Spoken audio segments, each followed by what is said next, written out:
जंग जारी है। जंग जमीन को लेकर है। कुछ कह रहे हैं ये जमीन उन लोगों के हुकूक के लिए है जो बेघर हैं। कुछ कह रहे हैं ये जंग दरअसल सियासी जमीन पुख्ता करने की जंग है। बहरहाल जो भी हो, आज असेंबली में काफी हलचल रही और काफी गर्माहट देखने को मिली। जैसा कि वादा था, जैसा कि पीडीपी की चीफ है महबूबा मुफ्ती, उन्होंने कहा था कि हमने वादा लिया है और हमने राज्यसभा इलेक्शन में चुनाव यानी हिमायत करने के बदले, एनसी को हिमायत करने के बदले अपने बिलों की हिमायत असेंबली के अंदर किए जाने की शर्त रखी है। लेकिन ऐसा लगा नहीं, ऐसा आज हुआ नहीं, क्योंकि जिस बिल को, जिस विधेयक को लैंड रेगुलराइजेशन बिल कहा जा रहा है, उस बिल को जब आज पेश किया गया असेंबली के अंदर, वहीदुर रहमान परा ने उस बिल को पेश किया, तो उस बिल की हिमायत में महज 2 वोट पड़े। इससे साफ जाहिर है कि इस बिल को नेशनल कॉन्फ्रेंस की हिमायत तो बिल्कुल ही नहीं मिली। आखिर क्यों नहीं मिली बिल की हिमायत? क्या है सबसे बड़ा सवाल।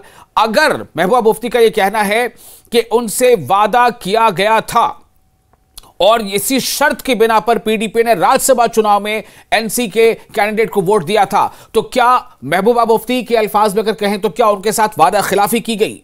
क्या नेशनल कॉन्फ्रेंस ने बेवफाई की?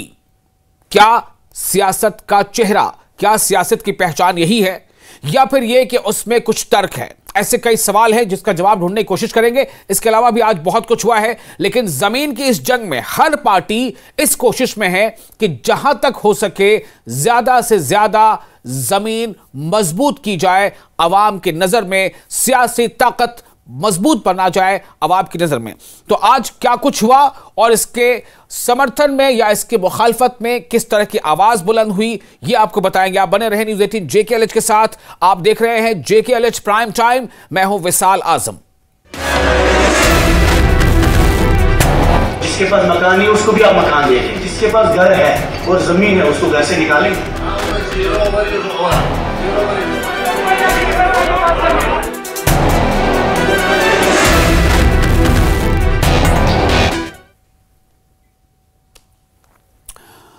तो पीडीपी के भूमि अधिकार बिल यानी लैंड रेगुलराइजेशन बिल या हुकूक अराजी बिल को असेंबली में सरकार की हिमायत नहीं मिल पाई। पीडीपी के एमएलए वहीदुर रहमान परा ने बिल को पेश किया, लेकिन बिल की हिमायत में महज 2 वोट ही मिले। इस दौरान सीएम उमर अब्दुल्ला ने बिल की मुखालफत की। उमर अब्दुल्ला ने कहा कि इस बिल में मांग की गई है कि जमीन पर अवैध कब्जा करने वालों को उसका मालिकाना हक दिया जाए, जैसा सीएम ने कहा, जो मुमकिन नहीं है। अवैध कब्जे पर मालिकाना हक किसी को नहीं दिया जा सकता। बहुत सारी बातें और कही गई हैं, लेकिन महबूबा मुफ्ती का जो रिएक्शन था वो काफ़ी अहम था। उन्होंने कहा है कि ये बहुत ही दुर्भाग्य की बात है, यानी बदकिस्मती की बात है कि जिस बिल का एक ज़माने में कभी बीजेपी ने मुखालफत की थी, आज नेशनल कॉन्फ्रेंस ने अवाम का वोट हासिल करने के बाद वही काम किया, जैसा महबूबा मुफ्ती का कहना था। उन्होंने बताया इस बिल का एक पोस्ट किया। हम आज इस पर चर्चा करेंगे और हमारे साथ जो खास मेहमान इस चर्चा में शामिल हो रहे हैं वो आरएस पठानिया, बीजेपी के एमएलए और स्पोक्स पर्सन भी हैं। हमारे साथ जुड़ रहे हैं नज़ीर गुरेजी, नेशनल कॉन्फ्रेंस के एमएलए हैं, और हमारे साथ जुड़ेंगे Tauseef Shah, senior PDP leader, वो जुड़ चुके हैं बल्कि, और हमारे साथ सुहेल काजमी भी जुड़ चुके हैं, पॉलिटिकल एनालिस्ट। जो मेहमान हमारे साथ जुड़ चुके हैं, आप दोनों का बहुत इस्तकबाल। सबसे पहले मैं सुहेल काजमी साहब आपसे इस पर एक व्यू लेना चाहता हूँ, एक नॉन पॉलिटिकल व्यू, कि आज क्या कुछ हुआ, क्या इसके पस मंजर में है, क्या आज सतह के ऊपर दिखा? देखिए, जिस तरह का रखरखाव जम्मू कश्मीर में आप देख रहे हैं पिछले 1 साल से, और जितने भी असेंबली सेशंस आपने देखे, अब ये असेंबली सेशन मुझे लग रहा है कि थोड़ा सा सीरियस नोट पे आगे चलेगा, और सीरियस नोट पे चला भी। देखिए, आपने बिल्स जो थे वो 30 के करीब आपने बिल्स जो थी उसकी रेजोल्यूशंस ऑनरेबल स्पीकर को दी। उसमें से 7 शायद बिल थे जिन पे जो एडमिट हुए, और 7 बिलों पे चर्चा शुरू होगी। चर्चा में जो custodian of the legislative assembly होता है वो ऑनरेबल स्पीकर होता है, और वो वोटों के आधार पे बिल की रेजोल्यूशन पे वोटिंग होती है, और जो मैक्सिमम वोट जिस बिल को मिलते हैं वो रेजोल्यूशन जो है उसको पास किया जाता है। तो उसमें इफ बट वाई की तो बात ही नहीं है, बट वाई तो होता नहीं है। जो बिल्स रेजोल्यूशन पास होकर असेंबली में जाती, जो एक लेट प्रोसीजर है असेंबली का, उसमें तेरा या मेरा नहीं होता, उसमें सिंपल एक procedure, law procedure, laid down procedure है, और उस पर ऑनरेबल स्पीकर ने वो बिल रखे जो पीडीपी के वाहिद पारा साहब ने उठाए थे, और उस पर अब क्या वो कितने वोट्स मिले मुझे उसका पता नहीं है, लेकिन अगर उस पर चर्चा होती है और उस पर वोटिंग होती है, ज्यादा वोट मिलती है, तो वो रेजोल्यूशन को कंसीडर किया जाता है, उस बिल को कंसीडर किया जाता है। और अगर वोटिंग ही नहीं होती है, उसमें वोट नहीं पड़ते, वोट एक पार्टी के लोग नहीं डालते ना, मेंबर सबका हक है उस बिल को, उस पर्टिकुलर रेजोल्यूशन के हक में या खिलाफ वोट करने का। जी बिल्कुल, लेकिन सवाल यहां पर यह है सुहेल काज़मी साहब के, आपको मैंने कहा था कि पस मंजर क्या है और क्या हुआ, जो मोटे तौर पर मैंने आपसे के सामने बात रख दी अपने नाज़रीन के सामने कि वहीदुर रहमान पर्रा ने जो बिल पेश किया वो है regularisation bill, land regularisation bill, जिसे कई तरह का बिल, मतलब एक नाम इसका जो है एंटी बुलडोजर बिल भी के नाम से भी इसको जाना जाता है। तो इसमें दरअसल उन्होंने जैसा कहा था, पहले बातें सामने आई थी कि ज़मीन का हक मिले जो हकदार है उनको। बहरहाल इस पर और हम पीडीपी के मेहमान से बातचीत करेंगे, लेकिन यह है कि इसमें सिर्फ 2 वोट मिले हैं इस बिल के हक में। मैं अब सीधे जाना चाहता हूं तौसीफ साहब के पास, जो हमारे साथ मौजूद हैं, अभी शामिल हो चुके हैं। तौसीफ साहब, आपको मेरी आवाज़ मिल पा रही है? हाँ बिल्कुल बिल्कुल क्लियर। आप हमें बताएं क्या हुआ आज असेंबली सेशन से? उम्मीदें रही होंगी पीडीपी को, क्योंकि जो कुछ माजी में हुआ है उसके जवाब में एक उम्मीद थी कि आज शायद हिमायत मिले, लेकिन हुआ क्या? आपको तो बड़ा झटका लग गया आज। देखिए वासिल साहब, मैं ये बात आपसे कहना चाहता हूँ, यहाँ ये बात बिल्कुल क्लियर करना चाहता हूँ कि जो हमने जो बिल लेकर आए थे, वो बिल अगर हम देखें तो जैसे हरियाणा और दिल्ली में जितने भी इलेक्शन हुए, वहाँ बीजेपी ने लैंड रेगुलराइजेशन के नाम पर ही इलेक्शन लड़ा।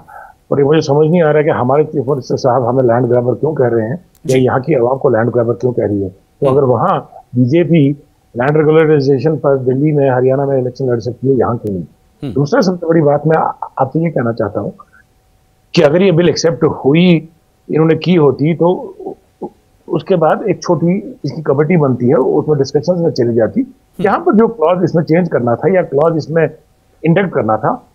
और दूसरा ये है, ये हमने नहीं बोला, जो ये बोल रहे हैं इसका जो इनके चीफ स्पोक्स पर्सन है, हमारे नेशनल कॉन्फ्रेंस के जो चीफ स्पोक्स पर्सन है, उन्होंने भी थोड़ी देर पहले बयान दिया है, ये वो लोग भी, बाहर वाले जो लोग हैं, ये बाहर वाले लोग आके शायद वो जमीनें भी हमारी रेगुलराइज होंगी। उसमें एक क्लॉज डाला जा सकता था कि जो 2019 से पहले जो यहाँ के स्टेट सब्जेक्ट थे, स्टेट सब्जेक्ट नहीं, अब धारा 370 तो रही नहीं, स्टेट सब्जेक्ट है नहीं, तो मगर एक क्लॉज डाला जा सकता था कि जो 2019 5 अगस्त से पहले जितने भी स्टेट सब्जेक्ट थे वो ही सिर्फ रेगुलराइज हो गए। दूसरा मुझे बताइए कि हमारे प्राइम मिनिस्टर साहब जो लैंडलेस लोगों को और हाउसलेस लोगों को स्कीम के तहत वो उन्हें मकान दे रहे हैं और जमीन दे रहे हैं, तो जो बने बनाए मकान इन गरीबों के हैं, वहां क्यों गिराई की जा रही है? वो रेगुलराइज क्यों नहीं हो रहे? हमने दिल्ली में देखा है, द्वारका में, वहां पर भारत विहार है, वो मेरे ख्याल से नॉट लेस देन 2-2.5 हजार घर वहां रहते हैं, वो सारा लैंड ग्रैबिंग है और वो तक रेगुलराइज हुआ है। यहाँ रेगुलराइजेशन में क्या दिक्कत है, ये मुझे समझ नहीं आ रहा है। तो ये तो बिल्कुल क्लियर स्टैंड है, ठीक है, कि ये बीजेपी के ही दबाव में आके नेशनल कॉन्फ्रेंस बिल नहीं मान रही है। बीजेपी के दबाव में आकर नेशनल कॉन्फ्रेंस ने पीडीपी के इस बिल को, इसकी मुखालफत कर दी। ये एक पीडीपी के हमारे जो पहले से उनका कहना है। मैं नेशनल कॉन्फ्रेंस के नज़ीर गुरैजी जुड़ चुके, मैं उनके पास सीधे जाना चाहता हूं। नज़ीर गुरैजी साहब, क्या ये बात सही है? देखिए, एक प्राइवेट मेंबर्स बिल आई थी हाउस में, और उसमें पीडीपी के एमएलए ने ये कहा था कि हमें उस लैंड को जो लोगों ने ऑक्युपाई कर रखा है उसको हम रेगुलराइज करेंगे। और उसमें उसने तर्क दे दिया था कि शेख साहब का लैंड और टेलर का मामला, जिसमें लैंड टेलर का मामला ये था कि काश्तकारों ने काश्तकारी करते थे और उनको बेचारों को उनका हक नहीं मिलता था। जमीन किसी की होती थी, जोता कोई और था और उसका फल कोई और खाता था। तो उसपे शेख साहब ने उन दिनों लैंड टेलर लाया और उसके तहत शायद पूरे एशिया में ये वाहिद जम्मू कश्मीर था जहां लैंड टेलर हो गया और लोगों को मालिकाना हुकूक मिल गया जमीन का। और उसके बाद यहाँ के लोगों ने में थोड़ा सा वो गरीबी हट गई और लोगों ने अपनी ज़मीनों में मेहनत की और काश्तकारी को छोड़ के उनके ज़मीन का मालिकाना हुकूक मिला। अब परा साहब जो हैं वो एक बिल लेके आए थे कि हम जो है इनको मालिकाना हकूक देंगे जिन्होंने गवर्नमेंट लैंड या स्टेट लैंड पे कब्जा कर रखा है। तो इसका जवाब ये है कि 1996 में जब नेशनल कॉन्फ्रेंस की हुकूमत आई तो फारूक साहब ने एक कानून बनाने की तजवीज़ पेश की थी उस पर कि रोशनी एक्ट के तहत जो ज़मीनें लोगों के पास है प्री मिलिटेंसी से पहले जो लोग जोतते हैं वगैरह हैं तो उनको उनका मालिकाना हुकूक दिया जाएगा और उससे जो पैसा आएगा उससे बिजली पैदा की जाएगी, क्योंकि यहाँ पर वाटर रिसोर्सेज है और हमारे पास फाइनेंशियल रिसोर्सेज नहीं थी, तो उस लिहाज से उसको एक बिल के शक्ल में लाने की कोशिश की गई थी। इतने में हुकूमत चली गई और उसके बाद पीडीपी और इनकी हुकूमत आई कांग्रेस की, और गुलाम नबी आजाद साहब ने उसमें कुछ अमेंडमेंट करके उन्होंने वो केप हटा दिया कि मिलिटेंसी से पहले। उन्होंने कहा कि जो वो टिल डेट जब तक वो कानून पास किया गया जिसके पास जो जमीन है उसको रोशनी के तहत मालिकाना हुकूक दिए गए। बदकिस्मती ये हुई उसके बाद 2019 और 19 में मतलब कुछ लोग हैं जो साल से इन जमीनों को जोतते हैं और इसी से गुजारा करते थे।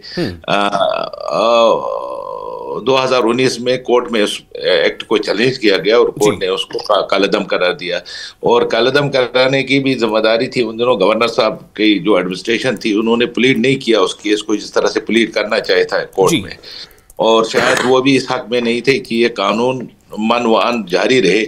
उन्होंने जो हमारे एडवोकेट्स थे उन्होंने वो पूरी तरीके से ब्रीफिंग नहीं दे सके जज साहिबान को कि ये कानून क्यों बनाया गया और इस कानून की क्या जरूरत थी, और उस कानून को नल एंड वाइड कर दिया गया।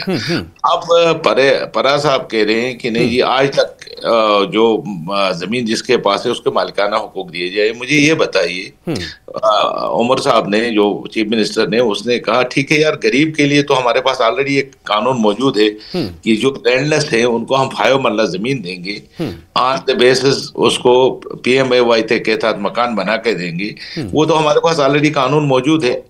लेकिन अब एक नया कानून लाके जिसने गवर्नमेंट लैंड पे कब्जा किया है और एक बड़ी बड़ी कोठियां बनाई या होटल्स बनाए हैं या वो चीजें बनाई हैं जिनको जरूरत ही नहीं थी इस जमीन की, वो खरीद सकता था जमीन, खरीदने के बजाय उसने गवर्नमेंट जमीन पे कब्जा किया और उस पे वो काबिज रहा, और आज हम उसको मालिकाना हुकूक दें। गुलेजी साहब देखिए, मैं थोड़ा सा आपको रोकना चाहता हूं। जो पीडीपी के सर महबूब मुफ्ती ने जो पोस्ट किया है उसमें तो उन्होंने ये लिखा कि बड़ी बदकिस्मती की बात है कि जिन लोगों को हकदार जो हैं, जिनको हकूक मिलने चाहिए थे वो नहीं मिल रहे हैं, और एनसी ने वादा किया था उसके बावजूद पीडीपी के बिल को हिमायत नहीं किया। दूसरा सबसे बड़ा ये बात वो ये कह रही है उसमें कि ये बीजेपी के दबाव में एनसी ने ऐसा किया है।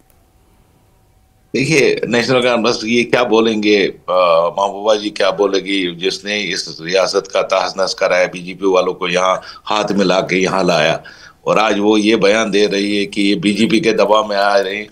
नेशनल कॉन्फ्रेंस न किसी के दबाव में आज तक आई है न दबाव में आने वाली है।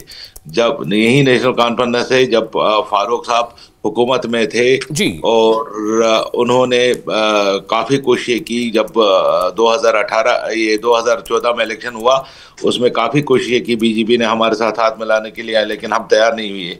हमने उन दिनों महबूबा जी को सपोर्ट करने का कहा, हमने कहा हम आपको गैर मशरूत सपोर्ट देंगे ताकि बीजेपी को बाहर रखा जाए।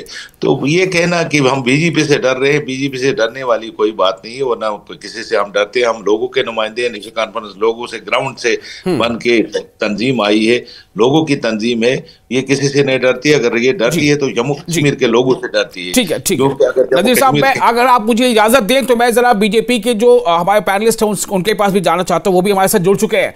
आरिफ पठानिया साहब भी मौजूद है। पठानिया साहब, असेंबली में जो कुछ हुआ, पीडीपी के महबूब मुफ्ती का जो स्टेटमेंट है जो उन्होंने पोस्ट किया है वो सीधे तौर पर यह है कि एनसी और बीजेपी में मिलीभगत है, और बीजेपी के दबाव में एनसी ने पीडीपी से वादा करने के बावजूद पीडीपी के लैंड रेगुलाइजेशन बिल को समर्थन नहीं दिया। आपका रिस्पॉन्स? जी वैसाल साहब, बड़ा साफ और स्पष्ट ये जो विषय आप इस पे याद लेना चाहते हैं, लर्नर साथी हैं पीपल्स डेमोक्रेटिक पार्टी CNC से भी ऑन बोर्ड।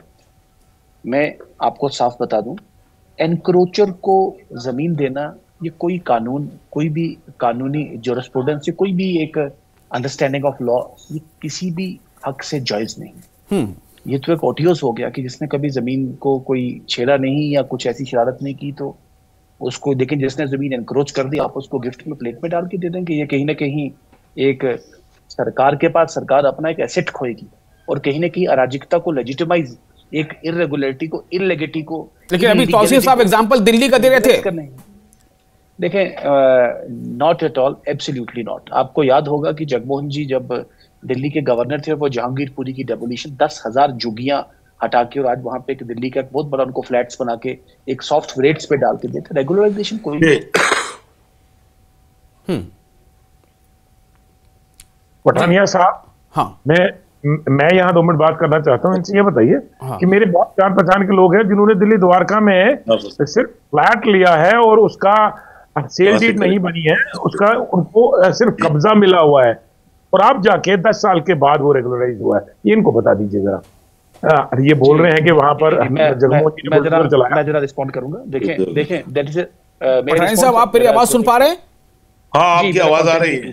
जी जी, हाँ बोलिए, आप बीच में डिस्कनेक्ट हो गए थे। जी, आप इसको लैंड टू टिलर के साथ इसको कनेक्ट करना, फिर शेख अब्दुल्ला साहब की रातों रात आपको याद आना।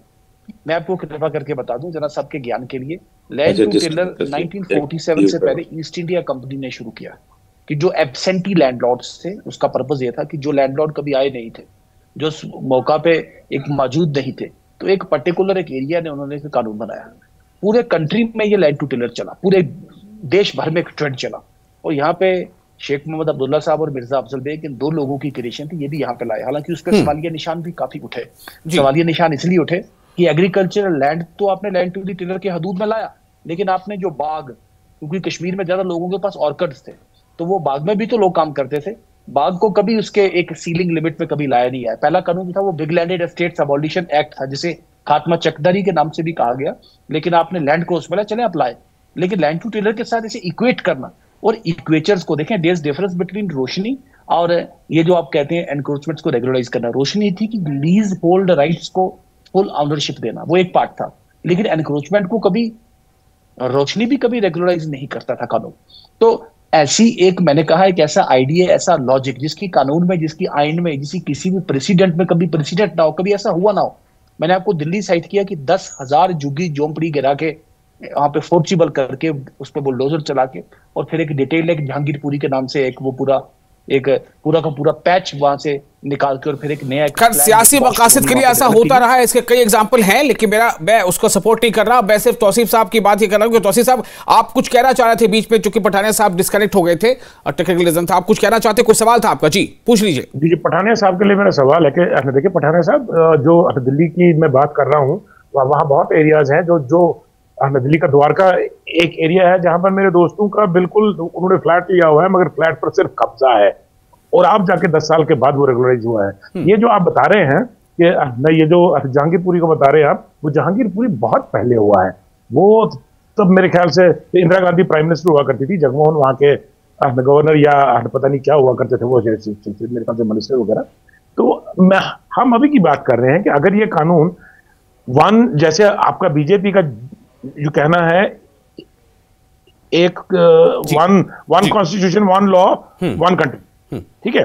सो यहां पर अगर दिल्ली में यह कानून एप्लीकेबल है, अगर दिल्ली में लैंड ग्रैबर्स जो फ्लैट्स बनाते हैं, जो मल्टी स्टोरी बिल्डिंग्स खड़ी करते हैं, वहां पर फ्लैट 60-70 लाख में बेचे जाते हैं और वो रेगुलराइज होते हैं, क्या वो गरीब है?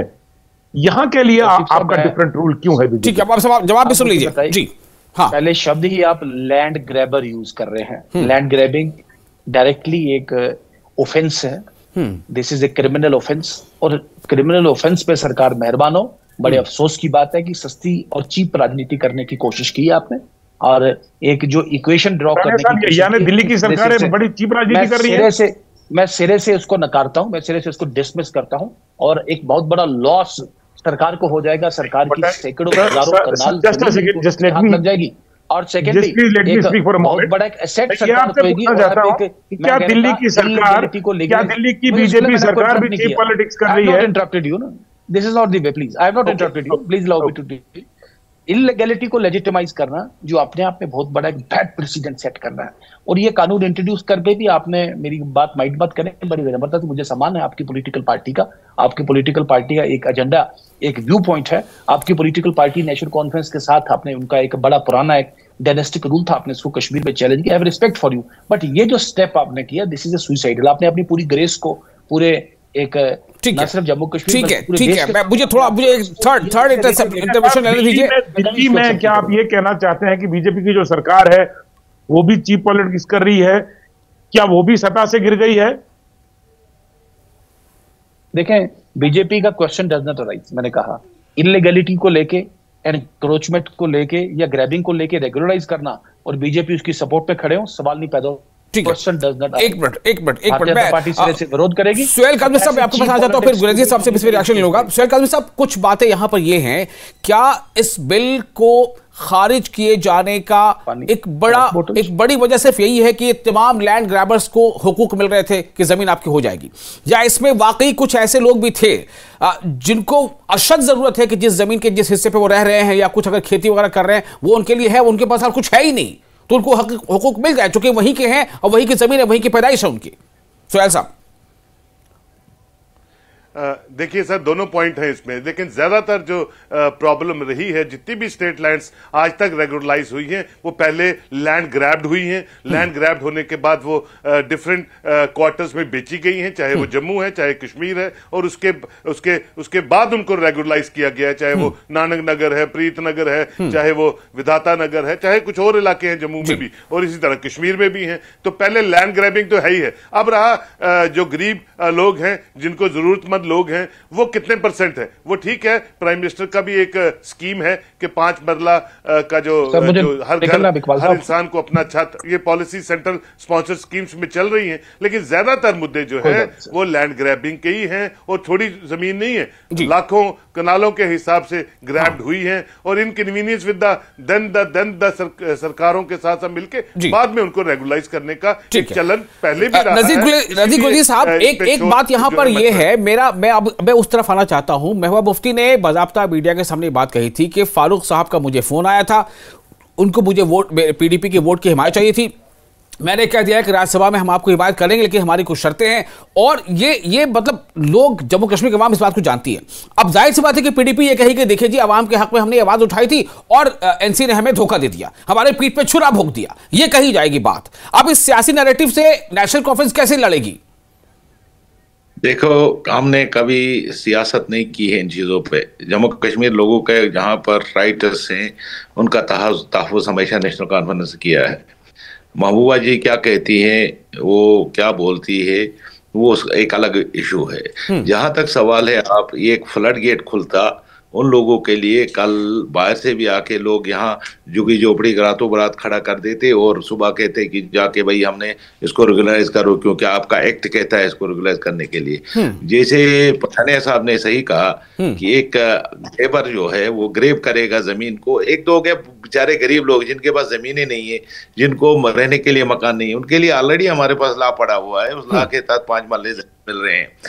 अब असेंबली में ये पोज करना, उनको पता था ये बिल पास नहीं हो जाएगी, उसको पता था ये बिल गलत है, उसके बावजूद बिल लेके आना और लोगों में ये दिखाना कि भाई देखो जी, तुम जो जिनके पास सरकारी लैंड है, हम आपको आपके मालिकाना हुकूक दिलाना चाहते थे।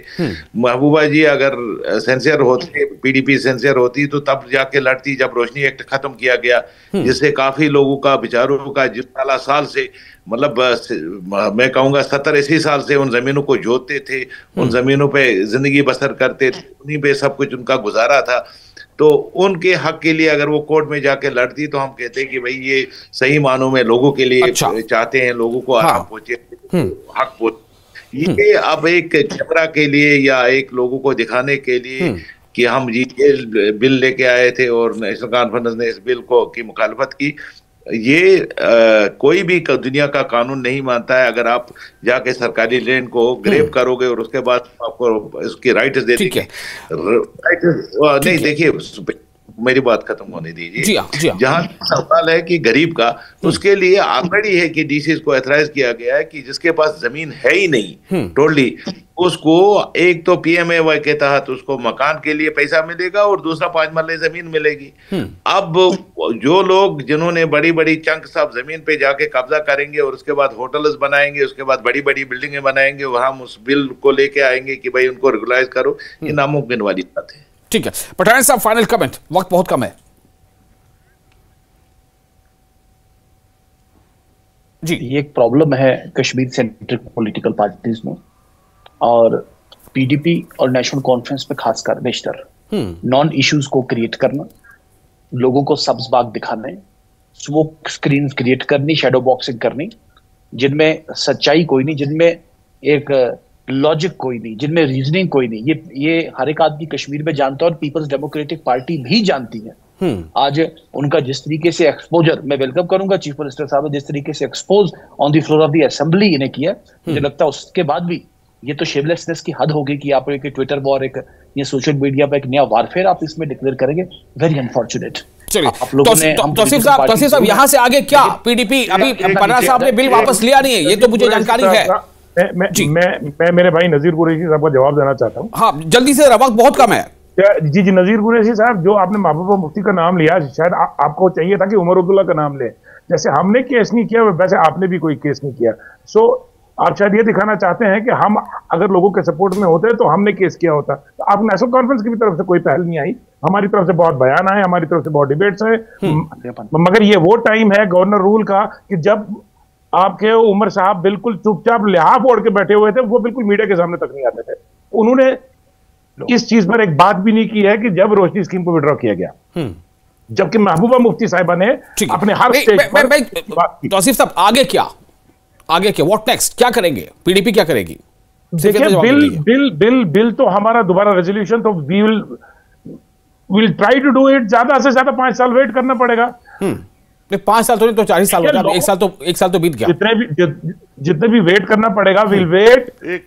वनाल गवर्नमेंट विल काम, ये तो गारंटी है कि जैसे ये काम कर रहे हैं, जो इन्होंने अपने वादों के साथ जो वादा खिलाफी की है इन्होंने, लोग इनको ठीक है, ये अवाम के दरबार में जाएंगे, फिर अवाम के बीच में फैसला होगा। फिलहाल बहुत शुक्रिया आप तमाम मेहमानों का, आप अपना कीमती वक्त आपने दिया और बहुत ही खास और असास मौजू पर बातचीत हुई।